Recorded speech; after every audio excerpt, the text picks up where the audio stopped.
Oke, nah, saya mau mindahin gimana caranya? Kenapa nggak mau ya? Sebentar.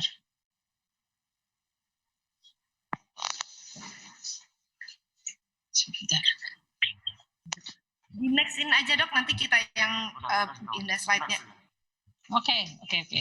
Ya. Oke, Dr. Manda.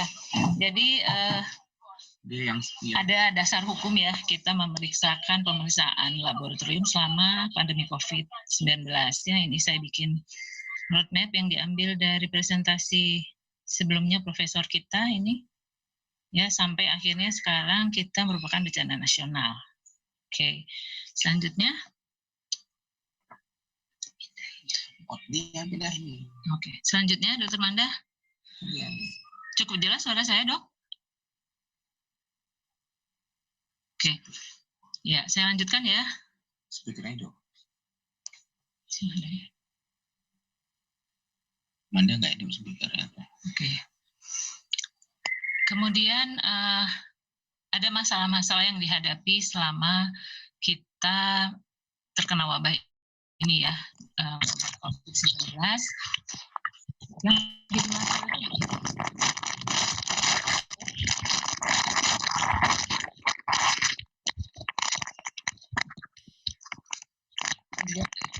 hanya sedikit lebih Indonesia yang mampu menghadapi pandemi ya.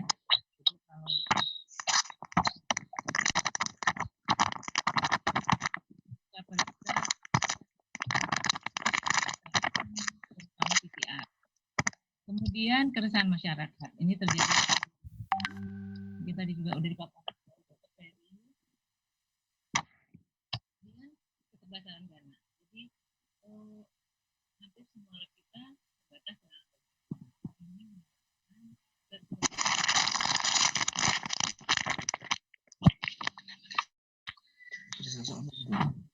jadi kemudian dok selanjutnya. Nah, kalau di laboratorium sebetulnya kalau pengen lengkap dan sesuai dengan quality assurance-nya, sistemnya harus ada 3. Analitik dan personality. Ini misalnya kayak gini. Ya. Dan hampir kebanyakan laboratorium kita mungkin kecuali tipe A dan yang udah terakreditasi sebagai sempurna, ini masih jadi masalah untuk bisa menerapkan ini. Nah, selanjutnya dok.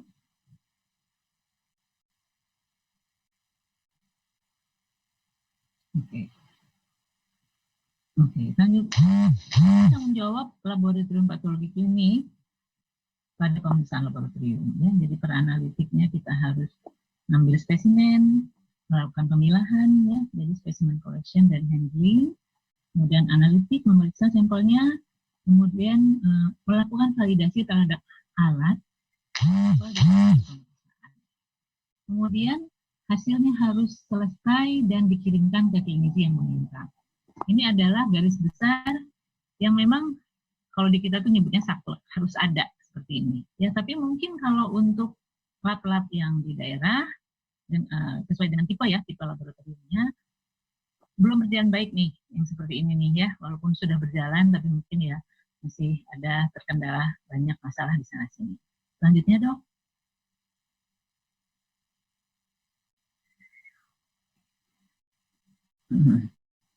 Modalitas apa sih yang kami punya di laboratorium klinik untuk deteksi COVID-19? Kita punya laboratorium subdivisi kimia klinik, hemato, imunoserologi, dan molekuler. Ya, di hematologi kami bisa periksa darah lengkap, bisa hemostasis. Kemudian untuk mendukung deteksi pasien dengan dugaan COVID-19. Kemudian kimia klinik, kita bisa periksa fungsi hati, fungsi ginjal, dan yang paling dekat ke COVID itu adalah analisis gas darah. Kemudian imunoserologi, kita bisa periksakan CRP untuk melihat infeksi dan inflamasi yang awal. Terakhir itu katanya bahwa walaupun itu masih dalam penelitian, juga sampai ferritin ya, ferritinnya kadang-kadang dibutuhkan untuk penanganan pasien COVID-19. Yang sedang anyar sekali itu antibodi ya, pemeriksaan rapid test, kemudian molekuler dengan Bisa dengan tes cepat molekuler maupun dengan PCR. Lanjut, Dok.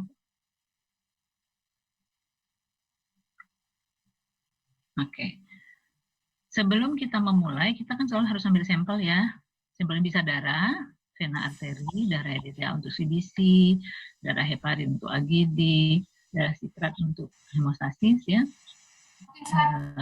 Kapiler juga bisa untuk antibodi, ya, serum, dimer antibodi.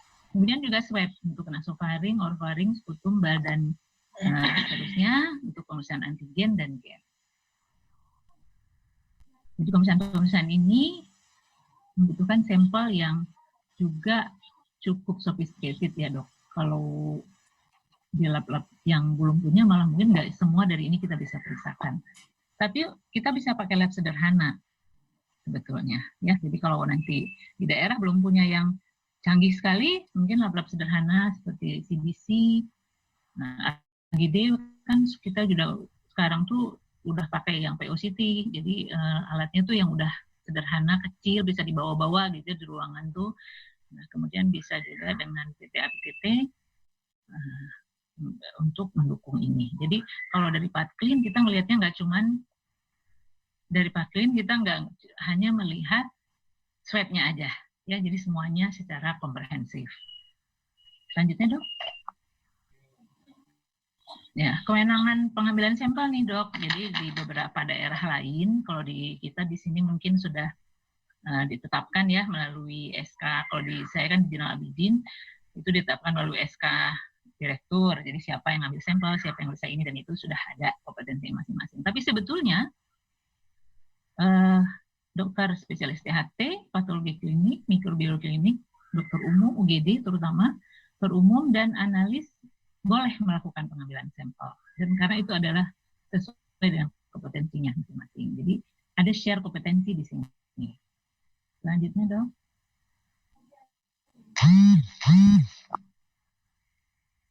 Ya, selanjutnya. Selanjutnya, Dr. Manda. Oke. Waktu pengambilan sampel sesuai dengan panduan penanganan COVID yang dikeluarkan oleh Kemenkes, ya, Dok. Itu ada pada halaman 45 dan 46. Jadi dokter nanti semua bisa baca ini sehingga ini bisa menjadi acuan, Dok. Waktu kapan dokter pengen mengambil sampel darah misalnya. Atau misalnya dokter sudah ada pasien-pasien ini mengarah yang lebih berat ARDS atau sepsis. Juga mungkin harus ditambahkan misalnya CRP. Di kita itu malah ada dokter klinisi yang meminta untuk pemeriksaan prokasitonin pada pasien-pasien yang ada COVID-19 yang sudah ke sepsis atau septik. Jadi banyak modalitas di laboratorium yang bisa dipakai untuk menegakkan diagnosis COVID-19. Selanjutnya, Dok.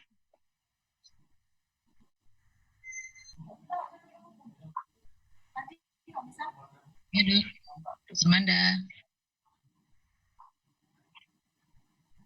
Oke, ini masih lanjutan yang tadi ya, Dok. Ini yang terakhir adalah sepsis ya, Dok. Jadi pemilihan modalitas laboratorium itu sangat tergantung pada tingkat keparahan penyakitnya. Jadi mulai dari tadi ada namanya orang dengan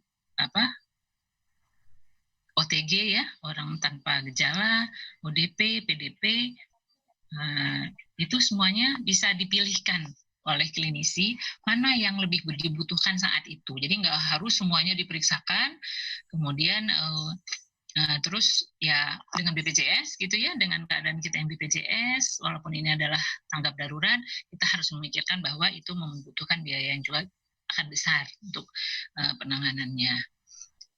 Selanjutnya, Dok.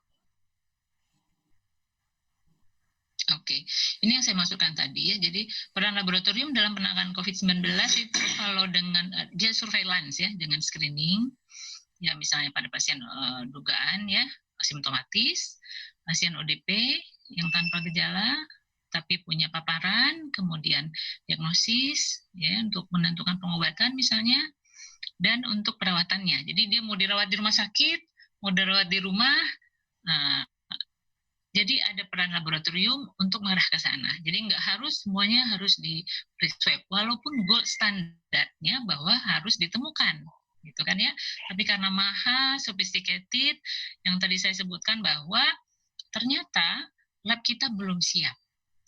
Secara nasional hanya beberapa lab yang benar-benar siap untuk pemeriksaan konfirmasi atau yang kita kenal dengan PCR. Selanjutnya, Dok. Dr. Pipi, sebentar nih kita ucapkan selamat datang kepada Ibu Gubernur yang sudah bergabung di halaman ini. Terima kasih. Baik, Dr. Safrizal.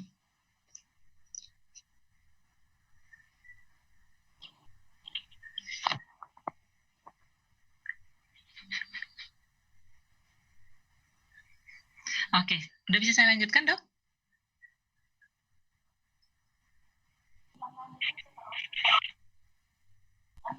Silakan. Oke, makasih.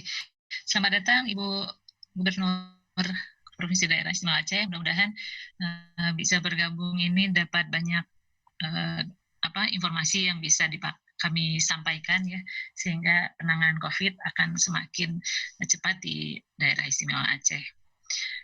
Kemudian jenis pemeriksaan screening ya, jadi karena tadi kita ada screening di laboratorium patologi klinik, ada pemeriksaan diagnostik dan ada untuk konfirmasi. Jadi kalau untuk pemeriksaan screening kita bisa pakai modalitas hematologi. Kita pakai modalitas pemeriksaan hematologi, imunosero dan molekuler. Nah di situ dengan hematologi saja kita bisa melakukan penghitungan limfosit absolut (ALC) ya, atau rasio dari limfosit dan neutrofil NLR. Nilai rujukannya juga sudah disepakati secara nasional di jurnal-jurnal dari negara Cina ya, yang sudah ada di jurnal nasional itu mengarahnya ke sini nih nilai rujukannya. Jadi kalau ALC itu kurang dari 1.530 ya dengan penghitungan absolut, kemudian NLR itu berlebih dari 3,13. Kemudian untuk imunoserologi itu yang paling mudah, sekarang pasti ada di mana-mana, dan reagennya juga sangat mudah didapat, itu adalah CRP. Ya, kalau ada procalcitonin, tapi di tahap awal mungkin procalcitonin belum berperan. Ya, jadi di sepsis nanti udah septic shock, mungkin dia baru akan banyak peran. Kalau di tahap awal justru CRP yang lebih peran ya. Jadi peningkatannya bisa sampai pada awal infeksi itu 4-8 jam pertama itu bisa sampai itu peningkatannya 100-1000 kali dari normal. Kemudian ada rapid test yang kita sedang jalankan sesuai amanah dari pemerintah ya. Hasilnya harus non reaktif ya, tapi ini tetap adalah suatu pemeriksaan yang presumptif ya. Jadi masih dugaan gitu. Hasil reaktif dilanjutkan dengan PCR. Biasanya seperti itu yang kita rekomendasikan. Kemudian untuk molekuler, kita bisa dilakukan PCR yang sepertinya ya di setiap pelosok tuh Indonesia udah punya. Kenapa? Karena kan ada program nasional untuk TB itu juga pakai alat yang sama, TCM ya. Jadi sangat seandainya reagennya memang bisa diadakan, itu sangat membantu sekali. Harganya juga jauh lebih murah daripada PCR yang konvensional atau yang real time PCR. Ya, untuk pemeriksaan rapid test, ya sebaiknya harus dengan ya dibuatkan informed consent, karena walaupun kalau untuk seperti HIV misalnya ya, itu kan kita harus buatkan informed consent karena ini adalah penyakit-penyakit yang sifatnya ada politisnya gitu ya. Jadi dan sangat terbebani terhadap pasiennya sendiri. Jadi mereka tuh dengan kemungkinan bahwa kalau terdiagnosis positif akan dihindari oleh masyarakat segala macam. Jadi tetap kita buatkan informed consent untuk pemeriksaan rapid test. Kemudian pembacaannya sebaiknya disupervisi langsung oleh dokter spesialis patologi klinik. Jadi kalau di Aceh itu insya Allah sekarang kita punya 41 dokter spesialis patologi klinik yang tersebar dari mulai Tamiang sampai ke Subulus Salam. Ya, sampai Subulus Salam kita punya dokter spesialis patologi klinik. Kemudian hasil jangan lupa dilaporkan ke Dinas Kesehatan. Jadi Ini adalah yang paling sedang kita lakukan sekarang, dan jangan sampai amanah dari pemerintah ini kita nggak jalan ini, gitu ya. Mudah-mudahan bisa banyak manfaatnya. Selanjutnya, Dok. Oke, saya ingin perlihatkan dulu perbedaan rapid test itu ada dua ya, yang mendeteksi antibodi dan mendeteksi antigen. Kalau antibodi itu kan darahnya kapiler, bisa ya whole blood dari finger prick, dari tetesan darah di ujung jari, atau serum. Ya. Kemudian kalau antigen itu pakai swab, jadi mirip dengan untuk pemeriksaan yang kita kirimkan ke pemeriksaan PCR untuk konfirmasi. Kemudian media sampling juga kalau yang antibodi itu lebih mudah ya, hampir semua kita punya tuh media samplingnya. Ya pakai separator tube yang warna tutupnya kuning. Ya, jadi itu kalau di rumah sakit yang udah terstandar tuh biasanya pasti punya. Kemudian kalau antigen itu kan harus pakai VTM ya. Sekarang harganya mahal, barangnya juga nggak tahu ada di mana, susah untuk didapat ya. Kemudian kalau antibodi ya, yang dideteksi adalah antibodi terhadap virus, jadi nggak spesifik gitu kan. Antigen dia spesifik karena dia langsung kita deteksi antigennya. Ya diambil di swab, kemudian diperiksakan dengan sama metodenya, tetap mengikatnya antara antigen dan antibodi di dalam di dalam in vitro ya, di dalam tesnya itu, di dalam ujinya, dalam reagen. Kemudian kelebihan dari antibodi bisa surveillance seperti yang sekarang sedang diamanahkan oleh pemerintah. Jadi walaupun dia sangat presumptif, tapi untuk screening dia sangat membantu sebetulnya. Kemudian kalau antigen ya tadi walaupun dia ada, tapi tetap punya sifat sophisticated ya. Jadi agak butuh khusus gitu. Dia butuh kalau dilakukan ya. Jadi kami biasanya menyebutkan itu sebagai kurangan ya, disadvantage. Di Fasiankes khusus gitu. Jadi nggak bisa kalau di massal atau di klinik-klinik kecil, nggak bisa kalau yang antigen. Nah, tapi kalau yang antibody bisa. Ya, jadi hanya itulah dia tetap punya masing-masing pemeriksaan baik di laboratorium tuh ya, kalau di patologi klinik itu masing-masing punya kelebihan dan kekurangan. Jadi harus dipilihkan yang mana yang sesuai dengan klinis pasien saat itu. Lanjut dok. Izin mengingatkan dok, waktunya 5 menit lagi dok. Oke, terima kasih. Kemudian ini alur pemeriksaan RDT yang direkomendasikan oleh patologi klinik. Selanjutnya dok. Nah, alur ini kemudian diadopsi pada buku panduan terbaru ya, yang revisi 4 Kemenkes ya. Diadopsi di situ ada di halaman 79 dan 7879 kalau nggak salah. 79 aja. Jadi ada yang untuk antibody dan untuk antigen. Silakan lagi dok. Lanjut ya, ini dia yang untuk antigen. Nanti bisa dipelajari kembali ya di buku itu, ada secara online juga kita udah biasa temukan. Lanjut dok. Nah ini beberapa antigen rapid test ya yang sudah direkomendasikan oleh WHO ya.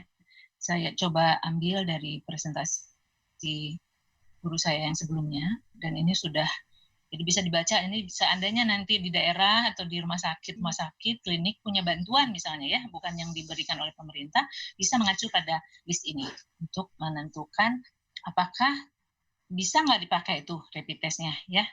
Silakan dokter. Nah jenis pemeriksaan diagnostik tadi ya dok. Jadi kita bisa, tadi kan yang screening ya. Nah kalau diagnostik sama persis, hanya dia tetap harus ada pemeriksaan molekulernya ya.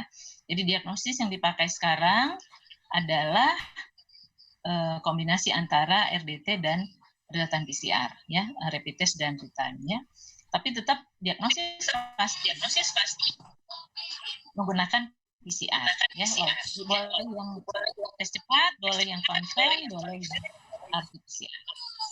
Selanjutnya dong. Oke, nah ini yang saya bilang tadi, kombinasi ini untuk konfirmasi pasti bahwa pasien itu adalah seorang pasien COVID-19. Selanjutnya dok.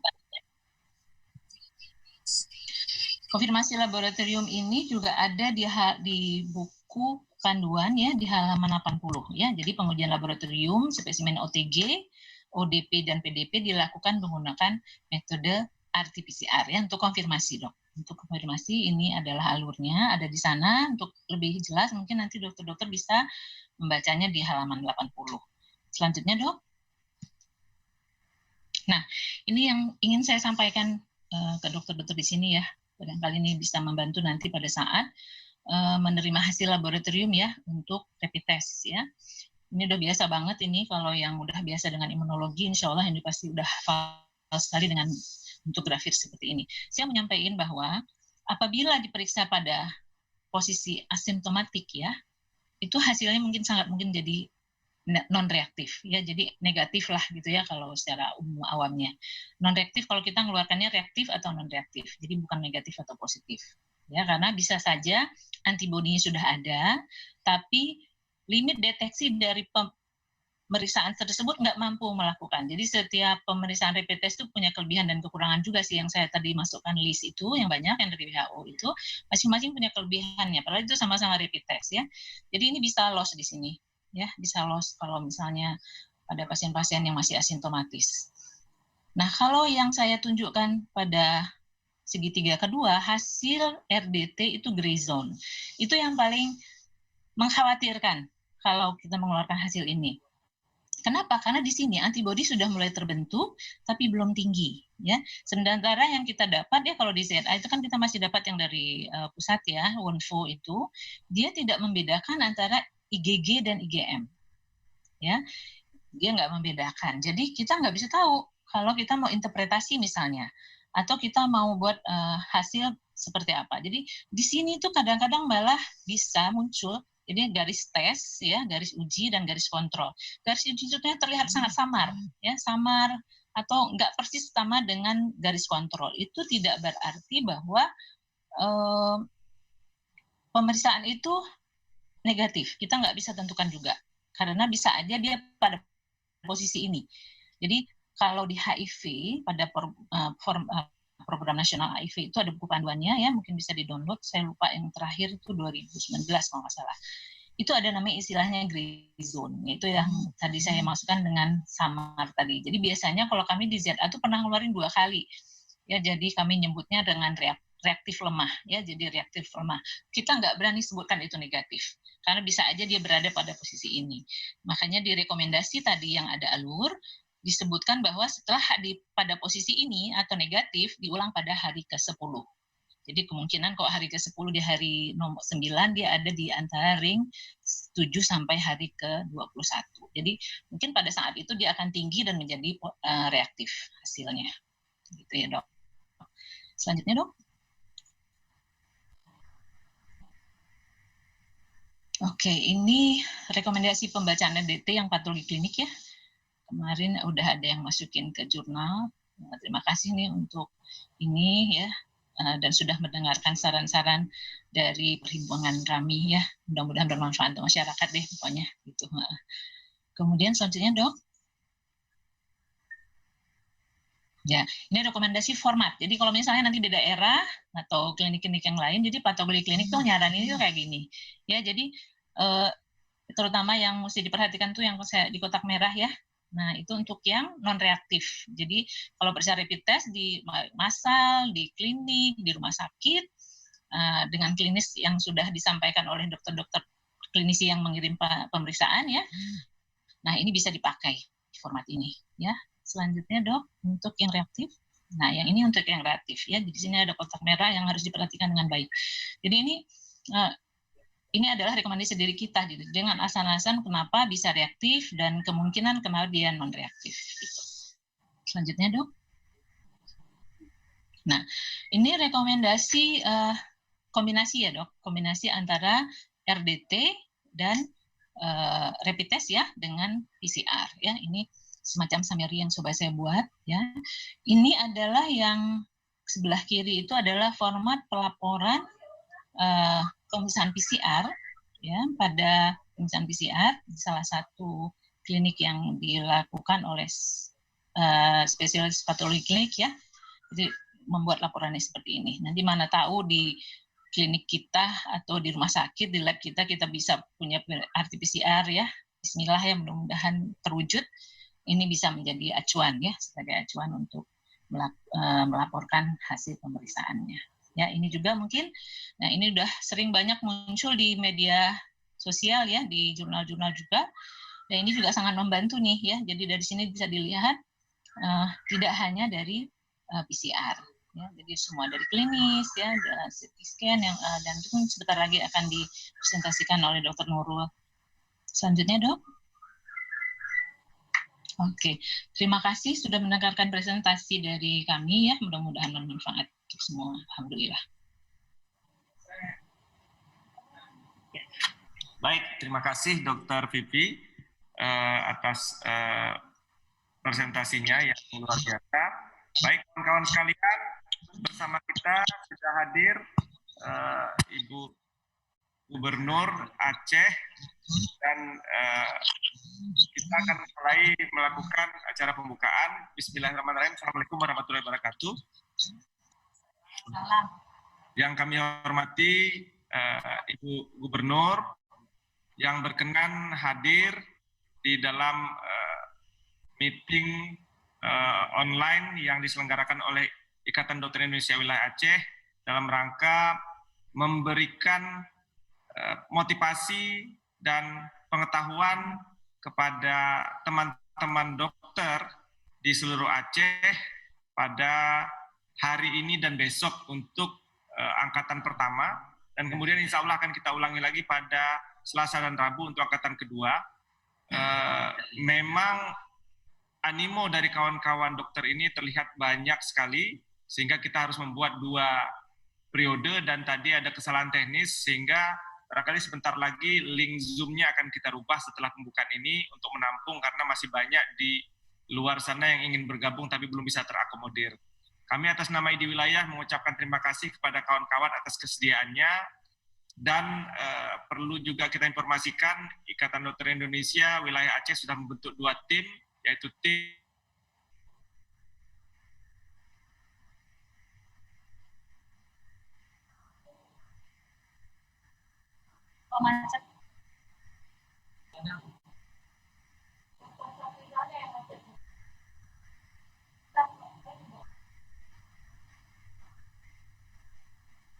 Jangan.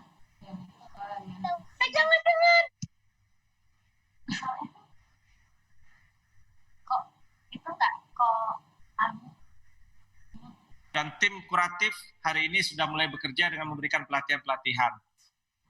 Untuk selanjutnya, insya Allah siang ini Ikatan Dokter Indonesia akan mulai melakukan pengiriman bantuan-bantuan yang kami terima untuk 23 kabupaten kota. Perlu kami informasikan kepada Ibu Gubernur bahwasanya di Aceh ada 23 kabupaten kota untuk Ikatan Dokter Indonesia, dan koordinatornya adalah ID Wilayah Aceh. Jadi bantuan yang kami terima dan kami kumpulkan akan kami share ke teman-teman di kabupaten kota. Baik, Ibu Gubernur dan teman-teman sekalian, berikutnya kami beri kesempatan kepada Ibu Gubernur kita memberikan arahan dan secara resmi membuka kegiatan ini. Pak Kepala Dinas Kesehatan mohon maaf tidak bisa bergabung, dan insya Allah beliau akan bergabung besok pada acara penutupan di angkatan pertama ini. Kami persilakan Bu, terima kasih. Assalamualaikum warahmatullahi wabarakatuh. Baik. Assalamualaikum warahmatullahi wabarakatuh.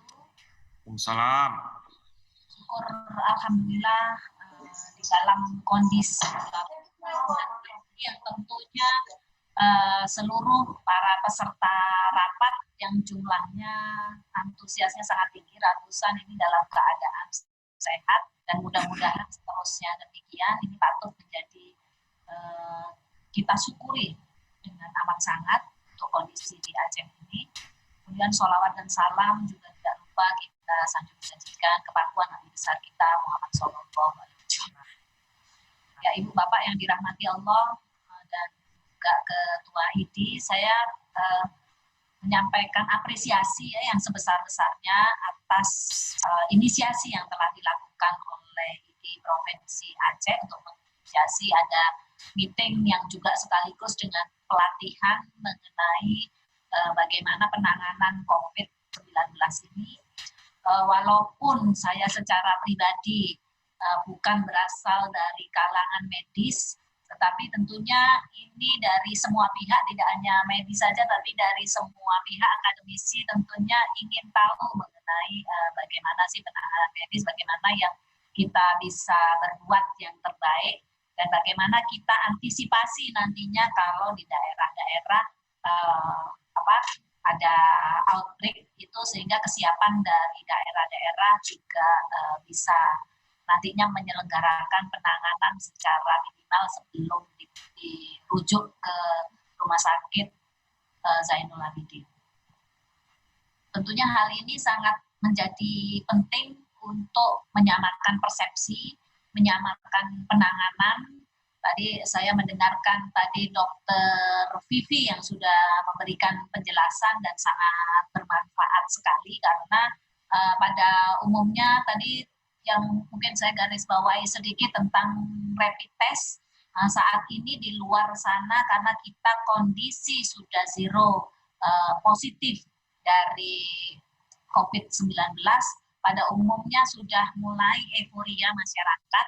Yang ini tentunya kita juga perlu mengetahui secara lebih jauh. Juga tadi ada rapid test yang kemudian ada tingkat akurasinya juga yang tidak 100%, bahkan banyak melenceng gitu ya, sehingga ini menjadi harus menjadi hati-hati juga kita, walaupun tidak ada yang positif, tetapi kita juga fenomena gunung es ini yang belum ditemukan, yang mungkin akan sewaktu-waktu meledak. Dan ini tentunya saya mengapresiasi hari ini IDI sudah mengambil peran yang sangat bagus inisiasinya, adakan latihan-latihan, dan harapannya hal-hal seperti ini bisa terus terkoordinasikan, karena pasti banyak juga masalah di daerah-daerah, apalagi saat ini pemerintah Aceh telah menunjuk 13 rumah sakit rujukan ya yang berada di seluruh provinsi Aceh. Jadi ini yang harus kita perkuat dulu tenaga-tenaga ahlinya, sehingga nantinya siap kalaupun ada apa-apa di daerah, kalau terlalu jauh untuk dikirim ke RSUZA, bisa di screening di tingkat rumah sakit rujukan. Baik, terima kasih saya telah diajak untuk ikut serta di dalam forum ini. Mudah-mudahan apa yang telah diinisiasi ini bermanfaat bagi seluruh dokter ya, Pak Ketua, dan mudah-mudahan ini juga menambah pengetahuan ini, tentunya menambah percaya diri para dokter untuk bisa terus-menerus mengawal mengenai COVID-19 ini, sehingga nantinya harapannya kita tentunya kondisi adem ayem seperti ini saja harapan kita bersama, dan kita jaga bersama. Tapi kita perlu juga dokter ya, Ketua, dengan daerah-daerah, karena kan bempernya di daerah-daerah nih ya, dan pusat ini menerima rujukan-rujukannya saja. Jadi suatu hal yang positif, saya mengapresiasi, dan juga telah disampaikan oleh Pak PLT Gubernur bahwa perhatian tentunya dari pemerintah ini sangat tercurah sekali kepada tenaga-tenaga medis. Kita berharap banyak untuk itu persiapan-persiapan dari pemerintah mengenai bagaimana ada insentif-insentif yang disiapkan saat ini. Nah, itu tentu terus-menerus digodok biar ada kepercayaan diri yang lebih, termasuk APD yang terus-menerus diupayakan oleh Kadis Kesehatan, dan sudah ada angin-angin segar seperti hari Sabtu besok saya mendengar akan datang rapid test, kemudian Balitbangkes sudah bisa menyelenggarakan pemeriksaan laboratorium secara mandiri, tidak perlu di Jakarta, jadi lebih waktu untuk mengetahui positif lebih dekat lagi, dan tentunya masukan-masukan lain agar kita senantiasa siap untuk menghadapi kondisi yang terburuk apapun. Demikian, terima kasih Pak Ketua, silakan dilanjutkan. Mudah-mudahan semua dari kita ini dilindungi oleh Allah Subhanahu Wa Taala. Mudah-mudahan apa yang kita lakukan selalu bermanfaat bagi masyarakat. Billahi taufik. Hidayah. Assalamualaikum warahmatullahi wabarakatuh. Waalaikumsalam warahmatullahi wabarakatuh. Terima kasih Ibu Gubernur, dan kita berharap waktu yang diberikan oleh Allah dengan dikosongkannya, dengan dinolkannya kasus COVID di Aceh ini menjadi waktu yang bisa kita manfaatkan untuk mempersiapkan diri lebih baik lagi, dan ini adalah mudah-mudahan menjadi bentuk persiapan diri bagi tenaga medis. Kami persilakan Ibu, kami ucapkan terima kasih. Mungkin kalau ada kesibukan lain, kami mohon mengizinkan melanjutkan kegiatan ini, Bu. Saya kembalikan kepada moderator. Terima kasih. Assalamualaikum warahmatullahi wabarakatuh.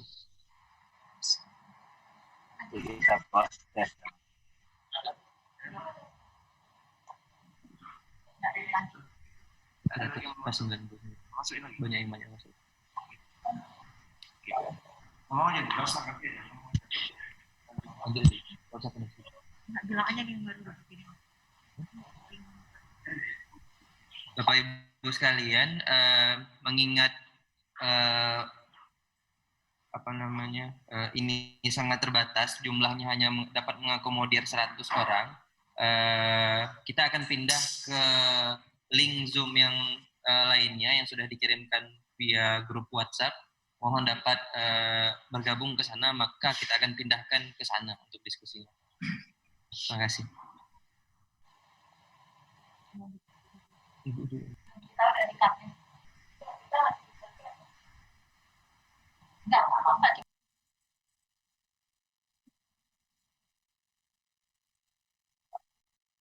Nah, aja kita chat. Ya. Meeting ID. Meeting ID aja ini aja.